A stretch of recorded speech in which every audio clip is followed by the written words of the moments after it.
nous avançons dans notre suite Chamonix et nous allons réaliser le bord-côte des manches, donc identique à celui-là qui est déjà posé sur cette manche-là, et nous allons aussi poser le bord-côte en bas tout le long du suite pour faire une finition correcte. Pour cela, on a découpé donc la pièce initiale, elle était un peu plus grande que ça, on l'a pliée en deux et on l'a préalablement déjà cousue ici, sur un côté.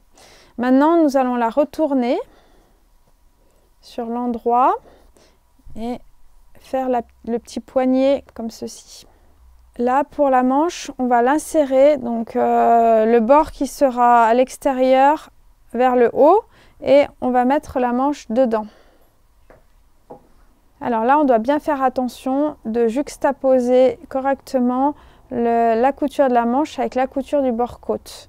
Donc bien les mettre synchronisés et épingler ça en premier. Donc, voilà, mettre une bonne épingle. Ensuite, là, vu que c'est un petit rond, que c'est un petit diamètre, on n'a pas besoin de mettre trop de repères de couture. Donc, on écarte juste bien la manche et le bord-côte et on va épingler tout au long. Donc, on tire dessus la manche et le bord-côte et on met une épingle.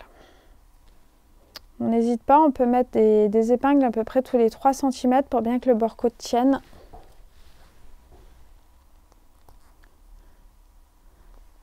Voilà, donc le bord-côte est épinglé tout autour de la manche. On a bien mis les coutures avec les coutures. Et maintenant, nous allons réaliser une couture tout autour de ce poignet. Le plus souvent, il doit rentrer dans votre bras libre de machine à coudre.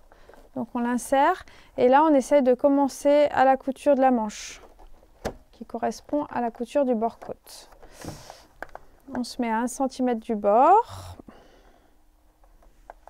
On remet les épingles si elles partent et c'est parti. Donc là on va faire un tour, donc c'est pareil, c'est pas la peine de faire un nœud au départ. C'est parti.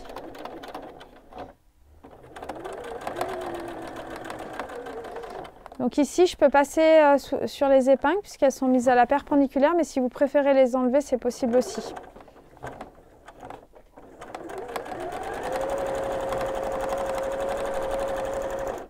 Celle-là s'enlève toute seule.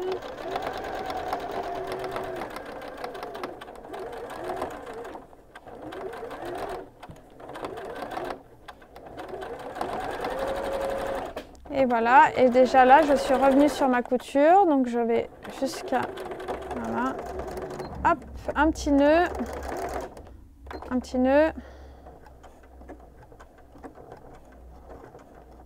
et des fils.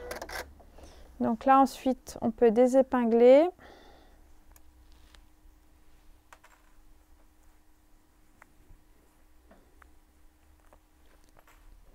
Et du coup, remettre sur l'endroit le bord-côte et on voit que le poignet est réalisé.